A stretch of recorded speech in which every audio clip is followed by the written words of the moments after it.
रहा है या भ्रष्टाचार से ये लोग उस योजना को ख़त्म कर रहे हैं, ये जांच करने की जरूरत है। विधानसभा में आपने देखा होगा, कल 2 किसान ने आत्महत्या की, कल किसान दिन था, और वो जो सहकार मंत्री है उन्होंने कहा कि अवैध शाहूकारी और शाहूकारी हमने सब बंद कर दी है, महाराष्ट्र में अब कोई प्रकरण नहीं रहेगा। उन्हीं के जिले में 2 किसान ने शाहूकारों के उनकी जो कर्ज के दबाव में 2 किसानों ने आत्महत्या की। हमने कहा कि पहले स्थगन रखा, इसमें बात करने की बात करी, तो मंत्री खड़े हो गए। मंत्री बोले कि तुम राजकारण करते। किसानों की आत्महत्या अगर ये सरकार के लिए राजकारण होगा, कितनी जाने चाहिए इनको। बम्बई में लोग मर रहे पानी में, सरकार के भ्रष्टाचार में, किसानों की आत्महत्या हो रही है। क्या महाराष्ट्र में लोगों को जीने का अधिकार नहीं है? सब भगवान भरोसे हो गए। जो राम मंदिर में चोरी करने वाले लोग, जो उनके वंशज यहाँ सत्ता में बैठे हैं, उनके बारे में अब क्या बात करेंगे। और इसलिए ये इतनी मस्ती इन लोगों को आई है कि ये अब लोगों से डरना इनको अब नहीं है। हम तो कुछ भी करेंगे, चुनाव में पैसे बांटेंगे, हम जीत के आएंगे, भगवान श्री राम का नाम लेंगे, चुनाव में जीत के आएंगे, मुस्लिम हिंदू बात करेंगे, उसमें हम जीत के आएंगे। यही सोच है। मरने वाले भी हिंदू थे, भगवान श्री राम में चढ़ावा चढ़ाने वाले भी हिंदू थे, और इनको क्या अधिकार दे दिया है भगवान श्री राम ने लूट कराने की, लोगों की जानें लेने का। और इसलिए बहुत गुस्सा तो बहुत आ रहा है मुझे, लेकिन मैं कोई एक मर्यादा है हम लोगों को। लेकिन ये सरकार को अब भगवान ही इनको सबक सिखा सकता है। ऐसे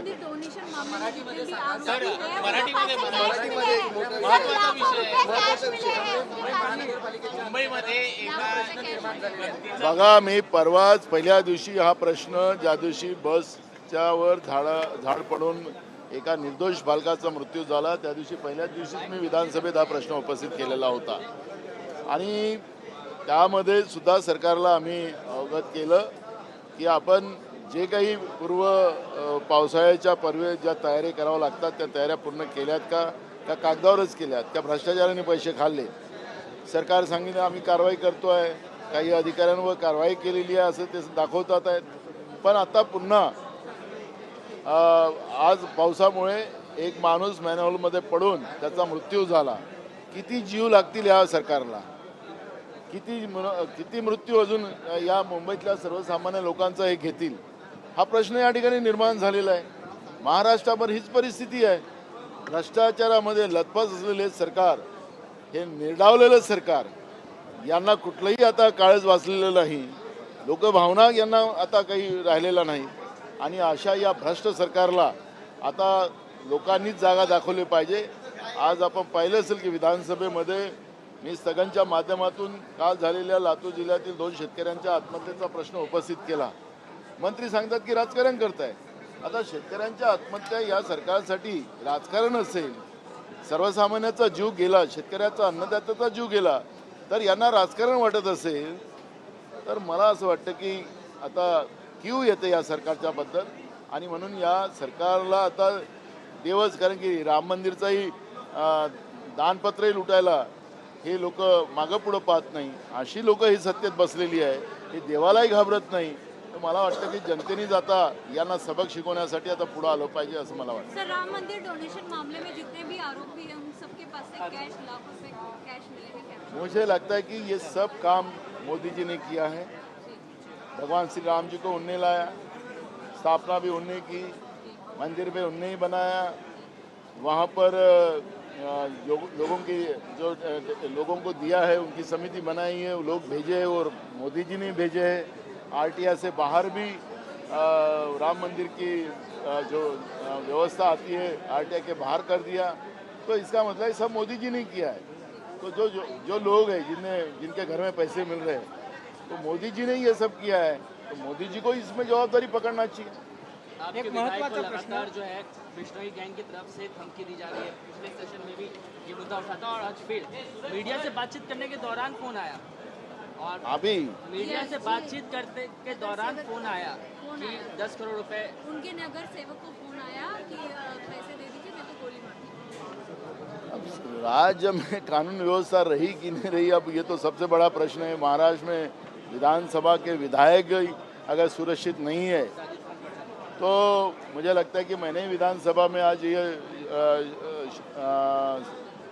प्रश्न उठाया था और उसी आधार पर सरकार से हमने यही सवाल किया था। तो सरकार यहाँ विधायकों की सुरक्षा नहीं बहाल कर सकती और जो एमपी चुरा के लेके गए उनको Y+ सिक्योरिटी दी और इसको जिसको विष्णु गैंग का थ्रेट आ रही है उसको कुछ सुरक्षा भी नहीं माहौल दी जा रही है। यहाँ पर एक से मिनिस्टर बाबा सिद्दीकी उसका मर्डर इन लोगों ने किया। अब मुझे लगता है कि महाराष्ट्र की सरकार और वो गैंग जो विष्णु गैंग ये क्या मिलीजुली है क्या, ये प्रश्न खड़ा हुआ है। क्या लोगों को इस तरह से डराने का काम वो गैंग के माध्यम से हो रहा है क्या सरकार का इसमें इन्वॉल्व है क्या, ये प्रश्न हमारे सामने खड़ा हो रहा है। नाना, एक महत्त्वाचा प्रश्न आहे. आमदार दिलीप लांडेंनी म्हटलंय की जी साकीनाक्यामध्ये घटना घडली या घटनेच्या पाठीमाग काही घातपाताचा संशय आहे का किंवा त्याचं कनेक्शन आहे, काही शोधावं लागेल. म्हणजे एकीकडे जर महापालिका अशा पद्धतीने महापालिकेची जबाबदारी असताना या सगळ्या घटना घडत असतात. मी तुम्हाला सांगतो हा सत्तेचा माज आहे. काल एका मंत्र्यांनी काय सांगितलं की ते नैसर्गिक आपत्ती होती झाड पडणं, म्हणजे हे काय माजाचा प्रकार आहे. जबाबदारी घ्यायला तयार नाही आहे. अहो पूर्वतयारी केली आहे ना पावसाळ्याच्या पहिलेची, मग झाड कसं पडलं. झाड कमजोर असेल, त्याचा फांदा कमजोर असेल तर त्याला काढायला पाहिजे होतं. तुम्ही कागदावर काढून दाखवलं त्याच्यामुळे जीव गेला. त्याचप्रमाणे हे मेनोल खुलं होतं तर याला मग तुमचं प्रशासन काय करताय, तुमचं महानगरपालिकेमध्ये बसलेले पदाधिकारी काय करतायत महायुतीचे, या सरकार काय करताय. आखरी हे सगळं निसर्गावर ढकलणं, या एखादी या पद्धतीची घटना झाली की तिला आपल्या अंगावरून ढकलणं, त्या सामान्य माणसाचा जीव गेला, त्या जीवापेक्षा यांना आपलं कातडं वाचवणं हे महत्त्वाचं असेल तर त्यांच्यासाठी ते लकला. 158 कोटी या नालेसफाईसाठी खर्च करण्यात आले होते. मी तुम्हाला सांगितलं म्हणून तर त्या पैशाचा हिशोब घेतला. हा जनतेचा पैसा आहे, काही आहे या सरकारचा किंवा महानगरपालिकेमध्ये बसलेल्या पदाधिकाऱ्यांचा घरचा पैसा नाही आहे. या जनतेच्या सुखसुविधेसाठी त्यांच्याकडे कररूपाने घेतलेला पैसा आहे. त्या पैशाचा हिशोब आता यांना द्यावं लागेल, नाहीतर लोक यांना आता यांची जागा दाखवल्यास शांत बसतात.